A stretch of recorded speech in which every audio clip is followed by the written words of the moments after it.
Hi friends, இன்றைக்கான video என்ன அப்படின்னு கேட்டிங்கன்னா, நம்ம வந்து ஒரு யூனிசைக்கிள் தான் ரெடி பண்ண போகிறோம். யூனிசைக்கிள்லாம் ஒன்றும் கிடையாது பார்த்தீங்கன்னா, சர்க்கஸில் ஜோக்கர் பார்த்தீங்கன்னா, அந்த ஒரு வீல் உள்ள சைக்கிள் வந்து ஓட்டிருப்பாங்க பார்த்தீங்களா, அந்த ஒரு வீல்லே பார்த்தீங்கன்னா பெடல் இருக்கும். அந்த பெடலுக்கு நேராக பார்த்தீங்கன்னா ஒரே ஒரு சீட்டு தான் இருக்கும். அதில் உட்காந்து பார்த்தீங்கன்னா நம்ம உடம்போட பேலன்ஸ் வச்சு தான் ஓட்ட முடியும். அந்த சைக்கிள் தான் இன்றைக்கி ரெடி பண்ணி ஓட்ட முடியுதா இல்லையா அப்படிங்கிற செக் பண்ண போகிறோம். வாங்க வீடியோக்குள்ள போகலாம். இந்த சைக்கிள் பார்த்தீங்கன்னா ஆல்ரெடி ஒரு விண்டேஜ் மாடல் சைக்கிள் வந்து ரெடி பண்ணியிருப்போம். அதில் ஃப்ரண்ட் வீலில் பார்த்தீங்கன்னா பெடல் வச்சு நம்ம வந்து சரி ரெடி பண்ணியிருப்போம். அதை பார்த்தீங்கன்னா இந்த ப்ராஜெக்ட் ரெடி பண்ணிக்கலாம் அப்படின்னு சொல்லிட்டு அதில் உள்ள ஃப்ரண்ட் வீலை மட்டும் நம்ம கட் பண்ணி எடுக்க போகிறோம். இந்த ஃப்ரண்ட் வீல் பெடலை எப்படி மாட்டணும் அப்படின்னு தெரிஞ்சுக்கணும்னா அந்த வீடியோ ஃபுல்லாக பார்த்துட்டு வாங்க. அதில் நல்லா டீட்டெயிலாக சொல்லியிருப்பேன். அப்போ தான் உங்களுக்கு என்ன செஞ்சுருக்கேன் அப்படிங்கிறது புரியும். இந்த ப்ராஜெக்ட்டுக்கு ஃப்ரண்ட் வீல் செட்டப் மட்டும் தேவைப்படுங்கிறனால அந்த சைடு உள்ள அந்த பைப் வந்து நம்ம கட்டிங் மிஷின் வச்சு நல்லா கட் பண்ணி எடுத்துக்கிறோம். இந்த வெட்டினக்கப்புறம் பார்த்தீங்கன்னா லைட்டாக வந்து பிடிச்சிருக்கோம். லைட்டாக அந்த கைனால் வச்சு அசைச்சு விட்டாலும் அந்த ரெண்டு பாதியாக வந்துடும். இதில் அந்த ஸ்டேரிங் இருக்குது பார்த்தீங்களா, அந்த ஸ்டேரிங் நமக்கு தேவை கிடையாது. அந்த ஸ்டேரிங் வந்து கட் பண்ணி தனியாக எடுத்துருவோம். அந்த ஸ்டேரிங் வெட்டுற இடத்துல நம்ம சீட் வந்து வச்சு பற்ற வைக்கிற மாதிரி இருக்கும். அதனால் இது தேவை கிடையாது, நம்ம வெட்டி எடுத்துடலாம். இதை கட்டிங் மிஷின் வச்சு கட் பண்ணக்கப்புறம் தான் ஒரு விஷயத்தை நோட் பண்ணி என்னென்னு கேட்டிங்கன்னா, சென்டரில் வந்து ஒரு நீளமான ஒரு போல்டு ஒன்று போட்டிருக்காங்க. அதை பார்த்தீங்கன்னா ஸ்பானர் வச்சு கழட்டிக்கிடுவோம். இந்த போல்டு நீளமாக இருக்கனால வேறு ஏதாச்சும் ஒரு ப்ராஜெக்ட் கூட யூஸ் பண்ணிக்கலாம். அதனால் நம்ம கரெக்டாக வந்து கழட்டி எடுத்துக்கிடுவோம். இப்போயே பார்த்தீங்கன்னா முக்கால்வாசி வேலை முடிஞ்சிருச்சு. அது மேலே வந்து சீட்டு மட்டும் வச்சா போதும். நம்ம ஆல்ரெடி செஞ்சுருக்கோம் பார்த்தீங்களா சைக்கிள், அந்த சைக்கிளே ஏற்கனவே சீட் வச்சு பற்ற வச்சிருக்கேன். அதை நம்ம கட் பண்ணி நம்ம எடுத்து இதில் வந்து மாட்டிக்கிடுவோம். ஃபஸ்ட்டு பார்த்தீங்கன்னா அதில் உள்ள தனியாக வந்து கட் பண்ணி எடுத்துக்கலாம். இதை கட் பண்ணி தனியாக எடுக்கலாம் பார்த்தா முடியலைங்க. ஏன்னா மிஷின் வந்து உள்ளே போக மாட்டேங்குது. ரொம்ப குட்டையாக இருக்கா அப்படிங்கிறனால மிஷின் உள்ளே போகல. அதனால் வந்து எல்லாத்தையும் தனித்தனியாக கழட்டிட்டு நம்ம அதுக்கப்புறம் வந்து கட்டிங் மிஷினை பார்த்து கட் பண்ணி எடுத்துக்குருவோம். முதல்ல மேலே உள்ள சீட்டில் உள்ள 2 போல்ட் போட்டுருக்கு பார்த்தீங்களா, அந்த போல்ட் வந்து கழட்டிட்டு நம்ம சீட்டை வந்து தனியாக கழட்டி எடுத்துக்குருவோம். சீட்டு மாட்டுறக்கான கிளாமுமே நமக்கு வந்து இடிக்குது. அதனால் அந்த 2 போல்ட் நட்டு கொடுத்துருப்பாங்க. அதை பார்த்தீங்கன்னா தனியாக கழட்டி எடுத்துக்குருவோம். இப்போ நம்ம எல்லாத்தையும் கலட்டி எடுத்தாச்சு. இப்போ மிஷின் ஓட்டுறோம் அப்படின்னா கரெக்டாக எந்த இடஞ்சலுமே இருக்காது. இப்போ மிஷினை வச்சு நம்ம ஓட்டி நம்ம வந்து தேவையான வச்சு நம்ம கட் பண்ணி எடுத்துக்கிடுவோம்.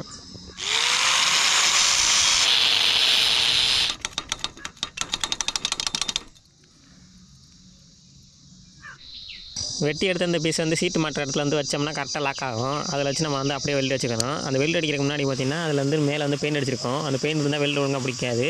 அதனால் கட்டிங் மிஷின் வச்சு லைட்டாக வந்து கிரைண்ட் பண்ணிக்கிடுவோம். அந்த இடத்துல பெயிண்டை வந்து நல்லா கிரைண்ட் பண்ணி எடுத்தாச்சு. இப்போ அதில் வச்சு மாட்டி கரெக்டாக நேராக வச்சு நம்ம வெல்டு அடிச்சுக்கிடுவோம்.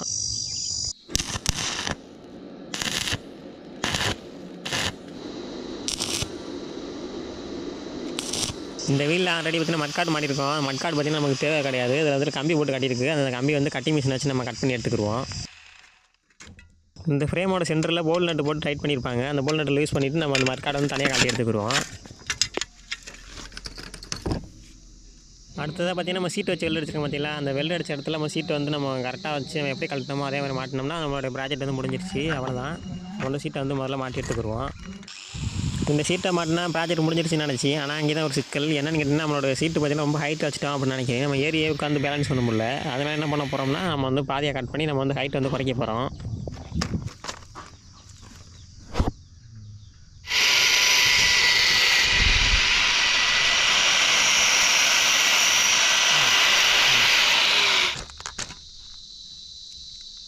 இப்போ அந்த சென்டரில் உள்ள பீஸ் வந்து தனியாக கட் பண்ணி எடுத்தாச்சு. இப்போ இந்த சீட்டை வந்து ஃப்ரேமோட சேர்த்து அடுப்பில் வச்சு நம்ம வந்து வெல்டு அடிச்சுக்க போகிறோம்.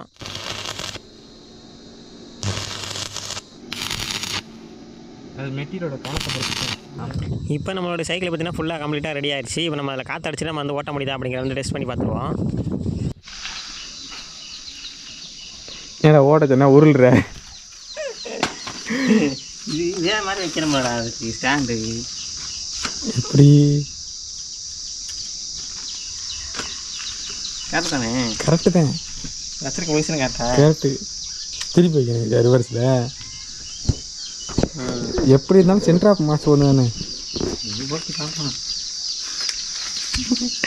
ஓட்ட முடியாது. ஏறி எப்படி அதில் ஏறி உட்காந்து பார்த்தீங்கன்னா ட்ரை பண்ணோம். எங்களால் பார்த்தீங்கன்னா அந்த கொஞ்சம் கூட மூவ் பண்ண முடியல. சரி பெடல்லாம் கொஞ்சம் முன்ன பின்ன இருக்கும் போல், ஹைட்டு பத்தலை போல் அப்படின்னு நினச்சிட்டு நாங்கள் வந்து அதை கட் பண்ணிவிட்டு நம்ம வந்து வெள்ளை அடிச்சிக்கலாம் அப்படின்னு சொல்லிட்டு அதை ரெண்டாக பாதியாக வந்து கட் பண்ணிட்டோம். கட் பண்ணிவிட்டு மேலே ஏற்றி வச்சு நம்ம வந்து வெள்ளை அடிச்சிட்டோம். ஒரு டேக் வச்சுக்கிறேன்.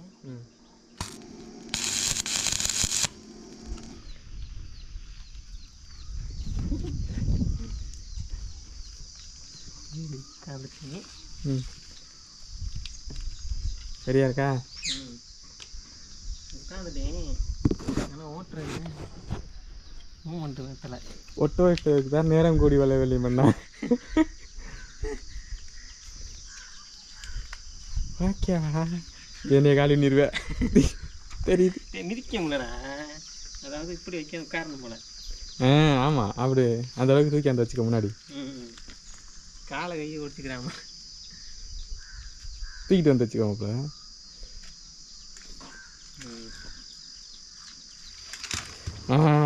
அப்பாடா. இந்த முன்னாடி ஏதாவது பிடிச்சிக்கிற மாதிரி வச்சா கரெக்டாக இருக்குன்னு நினைக்கிறேன்.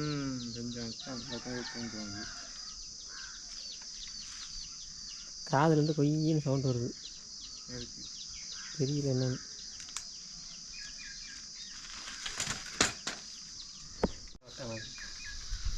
டிவிஎஸ் போட்டியா பிடிக்க அது தாண்டினா மொத்தமாக சின்ன திட்டமாக ஓட்டுறாங்க, அது ஓட்டுறா சின்ன திட்டம் கிடையாது. கோமாளி சர்க்கஸில் மட்டும் ஓட்டுறாங்க. அதோடய இந்த இது கடலும் வேற நிற்க மாட்டேங்குது. Experiment failure. சரி, தரை தான் பார்த்தீங்கன்னா மேடு பள்ளமாக இருக்குது. சரி, நம்ம மட்டமான தரையில் ஓட்டுவோம் அப்படின்னு சொல்லி உங்கள் வீட்டில் தலை போட்டிருந்தோம். அந்த தளத்தில் பார்த்தீங்கன்னா ஓட்டி பார்க்கலாம் அப்படின்னு சொல்லிட்டு ஓட்டி பார்த்தோம். அங்கேயுமே பார்த்தீங்கன்னா எங்களால் வந்து சரியாக வந்து ஓட்ட முடியல.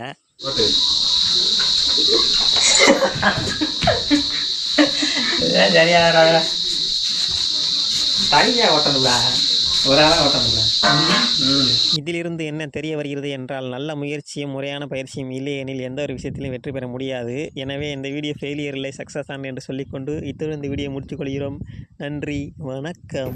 எண்டு காடு போட்டு எகத்தால பாடா பண்றீங்க, எனக்கு எண்டே கிடையாதுடா.